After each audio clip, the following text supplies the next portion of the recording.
বিয়ের পর একদিন মেয়ে তার বাবাকে একটা চিঠি লিখলো। চিঠি পড়ছেন তার বাবা। চিঠিতে লেখা ছিল, বাবা, ফুলশয্যা রাতে আমি বুঝতে পারি আমার স্বামী আমাকে কতটা ভালোবাসে। সে আমাকে কত রকমের কথা দিল নিল।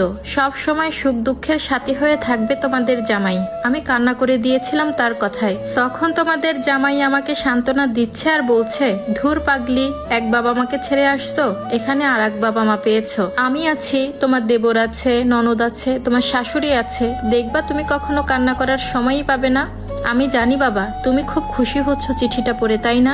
তবে আমি তোমাকে চিঠি লিখেছি অন্য একটা কারণে বাবা। তুমি কেন এদের এখানে যৌতুক দিলে না? এই 7টা পশুর জঙ্গলে কেন আমাকে রেখে গেলে বাবা? বিয়ের পরের দিন সকাল হতে না হতে আমার শাশুড়ি মা তোমাদের দুইজনকে গালি দিচ্ছে বিশ্রী ভাষায়। আমি তোমাদের জামাইকে জিজ্ঞাসা করলে বলে, এখন কি আমি আমার মার সাথে ঝগড়া করব তোমার জন্য?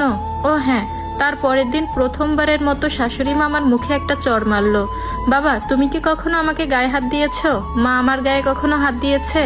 আমি কান্না করে তোমাদের জামাইকে সব বললাম। সে সন্ধ্যা নাগাদ বাসায় ফিরলো। তোমাদের জামাইকে সবকিছু খুলে বলার পর সে আমাকে বিশ্রী ভাষায় গালিগালাজ করে বলল, এখন তুই কি চাস? তোর জন্য আমি আমার মাকে মারবো? সে আরো বলল, যৌতুকের টাকা দিয়ে দিলেই তো সব ঝামেলা শেষ হয়ে যায়। তোর বাবা মাকে কিছু একটা করতে বল। বাবা প্লিজ, তুমি কিছু একটা করো। মেয়ের বাবা চিঠি হাতে বসে কাঁদছে। একটা মাত্র মেয়ে তার, যৌতুক কোথা থেকে দিবে? কিছুই যে নেই তার। মেয়ের উপবতী দেখেই নিয়ে গেল তারা, আর এখন মেয়েটাকে মারধর করছে। মেয়েটার জন্য পরাণ ফেটে যাচ্ছে। 1 মাস পর আবারও একটা চিঠি এলো। বাবা, কতদূর কি করলে? আমি এত মায়ের সহ্য করতে পারছি না। শ্বশুর নোংরা নোংরা কথা বলে, শাশুড়ি যখন তখন গায়ে হাত তোলে। আমি সব সময় ভালো মন্দ রান্না করি, কিন্তু কিছুই তারা খেতে দিচ্ছে না। বাবা শুনো, তুমি যখন এবার যৌতুকের টাকা নিয়ে আসবে, তখন বড় দেখে একটা ইলিশ মাছ নিয়ে আসবে, মাংসও নিয়ে আসবে।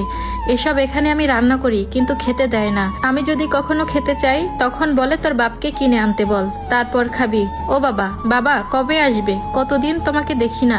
বাবা, এবার আসার সময় কিন্তু যৌতুকের টাকাটা আনতে ভুলে যেও না। এবারও মেয়ের বৃদ্ধ বাবা মা চিঠি ধরে পড়ছে আর কাঁদছে। 2 দিন পর আরো একটা চিঠি এলো। বাবা, তুমি জানো আজকে আমাকে 6 জন মিলে মেরেছে।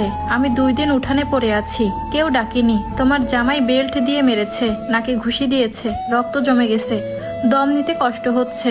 দেবর আর ননদ ধরে রেখেছিল। আমার এখন গলা দিয়ে কোনো চিৎকার বের হচ্ছে না বাবা। এখানে ভাতের থেকে মায়ের বেশি। বাবা, তুমি যত তাড়াতাড়ি পারো যৌতুকের টাকা নিয়ে চলে আসো। 20 দিন পর আরো একটা চিঠি এলো। বাবা, হয় যৌতুকের টাকা নিয়ে এসো, না হলে তুমি আমাকে এখান থেকে নিয়ে চলে যাও। আমি আর মায়ের সহ্য করতে পারছি না, সারা গায়ে রক্ত জমে গেছে। মেয়ের বাবা এত কষ্ট সহ্য করতে না পেরে তার বসত ভিটা যতটুকু ছিল সব বিক্রি করে দেয়। মেয়ের বাড়ি আজ যাচ্ছে সে। বাবা তার আজ খুব খুশি। ইলিশ মাছ, মাংস, তরি তরকারি যা যা নেওয়ার সব নিয়েছে। মেয়ে যা যা নিতে বলেছিল সবকিছু নিয়েছে, সাথে যৌতুকের টাকাও নিয়েছে। বাবা মেয়ের বাড়িতে উপস্থিত। অনেকদিন পর আজ মেয়েকে দেখবে। 2 চোখ ভরা মেয়ের বাবার আজ খুব খুশি। দরজা ধাক্কা দিয়েই দেখে কোলে পিঠে করে বড় করা আদরের মামুনি আজ দড়িতে ঝুলেছে।